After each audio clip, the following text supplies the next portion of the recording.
छोटी बहू, बेटा यहाँ आना।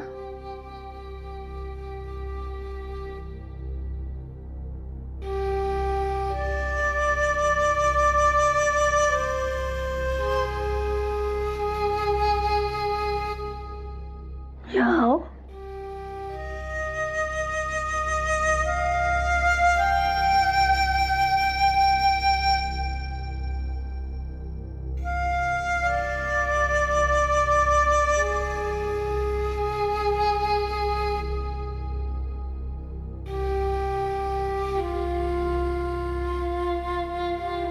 ये देखो, ये गौरी शंकर की अटूट जोड़ी।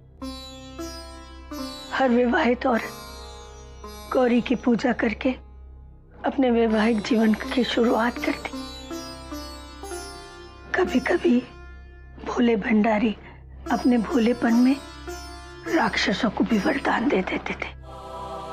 उससे काफी मुसीबतें खड़ी हो जाती थी। तब पार्वती माता उन्हें इस मुसीबत से उबारती थी। तुम समझ रही हो ना मैं तुम्हें ये सब क्यों कह रही हूँ?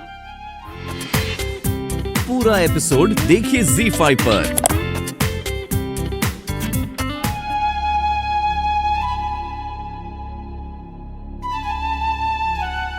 विशाखा कैसी है? जी, जब मैं कमरे से आ रही थी तो वो सो रही थी।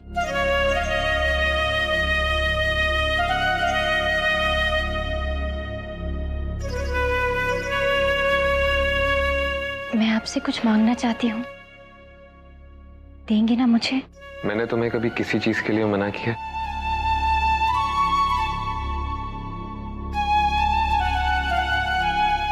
कहो, क्या चाहिए?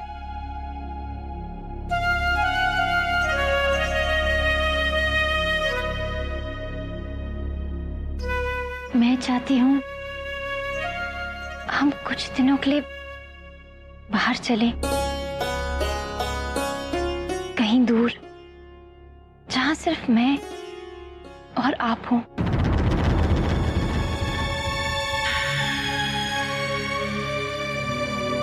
ये क्या कह रही हो राधिका? फिलहाल तो हम कहीं जाने की स्थिति में नहीं है।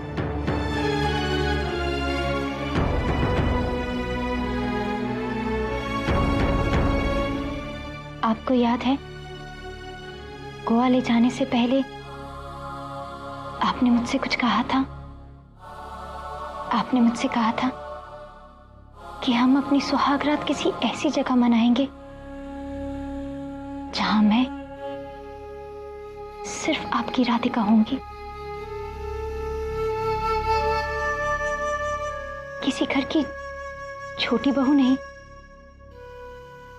किसी रिश्ते, किसी भी कर्तव्य के बंधन से आजाद।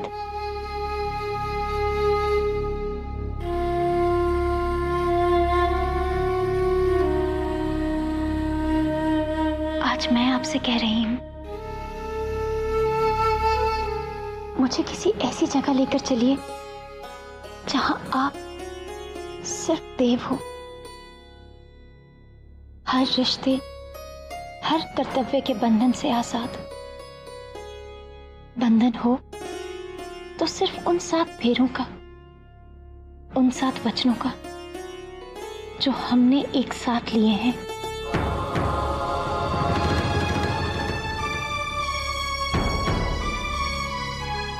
मैं आज अपना पत्नी धर्म निभाना चाहती हूँ। ले चलेंगे ना मुझे कुछ दिनों के लिए यहाँ से दूर? देंगे मुझे वो जो मैं मांग रही हूँ?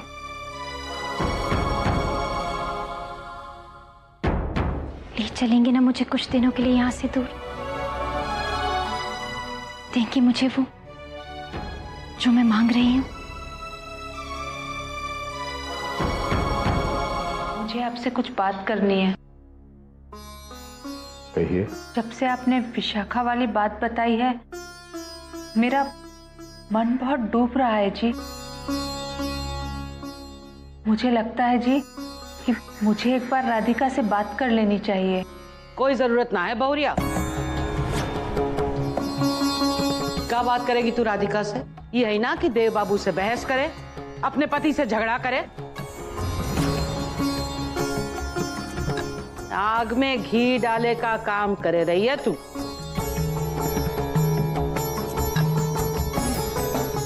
आप बात कीजिए राधिका। पर लल्ला, अम्मा, देवकी जी से बात करके उसके मन को शक्ति मिलेगी, परिस्थितियों से जूझने की, लड़ने की। आप लगाइए फोन उसको।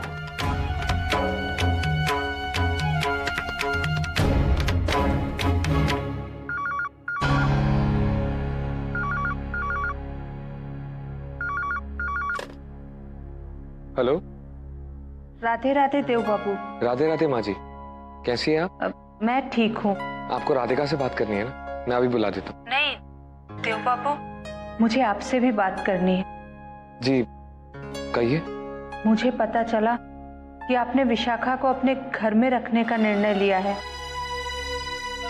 देखिए, इस बारे में तो मैं आपसे कोई सवाल नहीं कर सकती, पर राधिका की माँ होने के नाते आपसे एक विनती अवश्य कर सकती हूँ।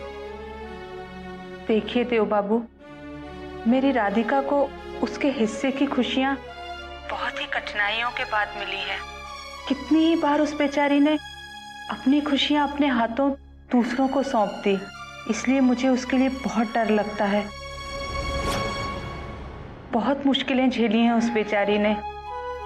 आज जब मैं ये सोचकर खुश हो रही थी कि अब उसके जीवन में सब कुछ ठीक हो गया है, तो अचानक से विशाखा वहां पहुंच गई। मैं जानती हूँ वो बहुत परेशान है, पर एक पत्नी बनकर ही मैं उनका दुख दूर कर सकती हूँ। मुझे आशीर्वाद दो कान्हा, मेरा सहारा बनो।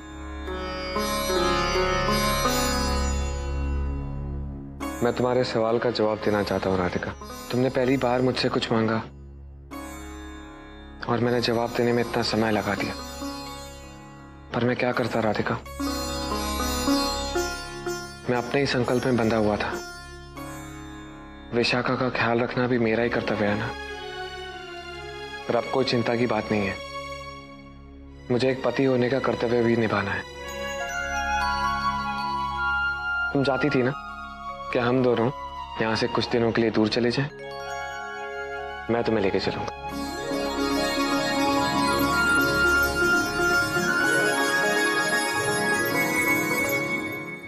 मैं तुम्हें गोवा इसलिए लेके गया था क्योंकि मैं चाहता था कि हमारे वैवाहिक जीवन की एक नई शुरुआत हो, जो कि नहीं हो पाया। पर अब कोई चिंता की बात नहीं है। हमारे वैवाहिक जीवन की शुरुआत में सिर्फ खुशियां होगी और सिर्फ प्यार के लिए जगह होगी।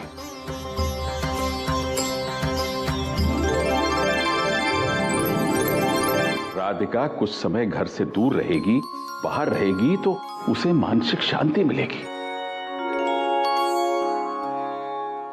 राधिका के जीवन में तो शांति आ जाएगी। और विशाखा का होवेगो?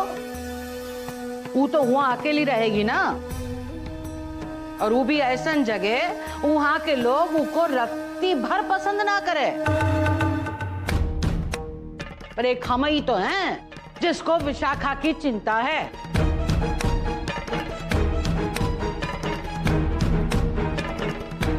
ठीक है लल्ला, तो मोरी भी सुन ले। हम दिल्ली जावेंगी।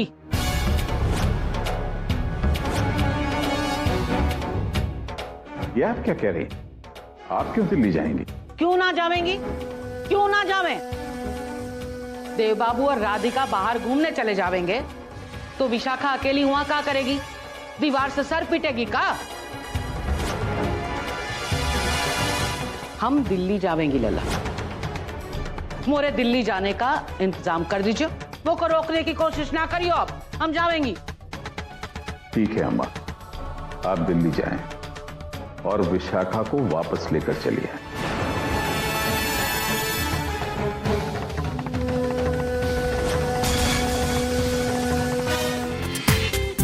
पूरा एपिसोड देखिए ZEE5 पर।